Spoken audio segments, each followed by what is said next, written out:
Okay, there's one bass player we need to geek out on a little bit here. Flea. Oh, yeah, for sure. Like, yeah, that was basically one of the reasons I started playing bass. So, dude, me too. uh, I absolutely love Flea. His energy, the lines, the creativity, just the drive.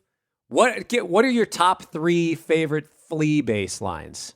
I gotta think. I mean, Airplane is one of them because that was 100%. Like where I got into the slap bass thing.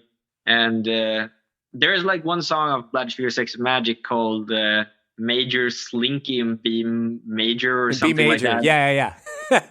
I really yeah, I like that one as well. And I like the bass line with the chords in Blood Sugar Sex Magic as well. Yep. So those would be my top 3. Maybe like Power of Equality as well. I don't know. Like there's a lot of them. Like that was really my bread and butter when I started playing bass.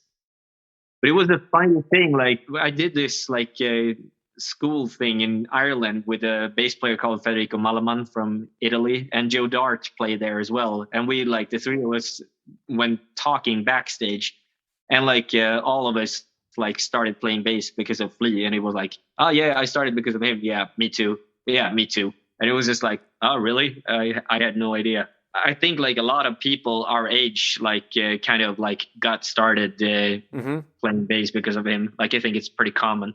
Yeah, I started on bass. Before I was a guitar player, I started on bass, and it's because of Flea. Yeah, Flea and Les Claypool. Yeah, same for me. Les Claypool was the other like big guy for me.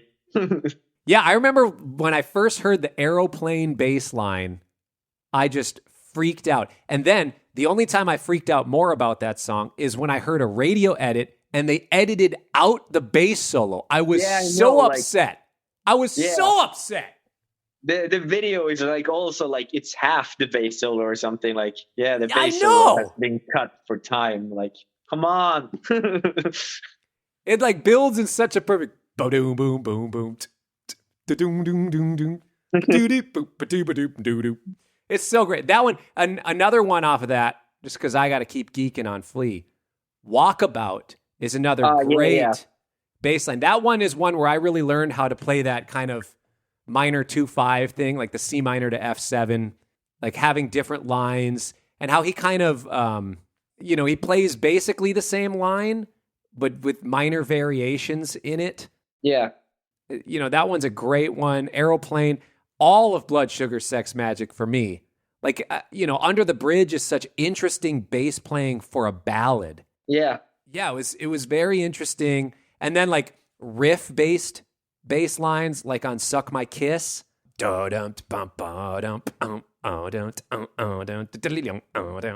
remember also like that one note thing on Funky Monks is really nice as well.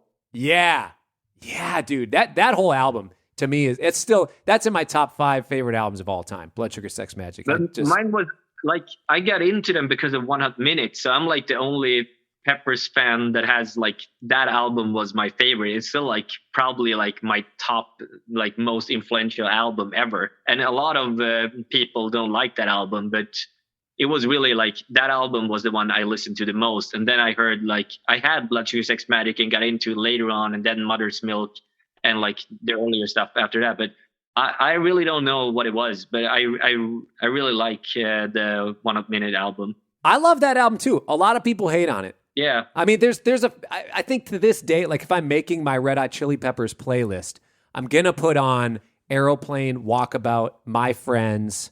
Yeah. For sure, those 3 are going up. Sometimes I'll put on Warped because that one's a nice. I really like Warped as well. Yeah, I think that's a sleeper of an album. Yeah, I'm with you on that. Yeah, I would recommend it for people.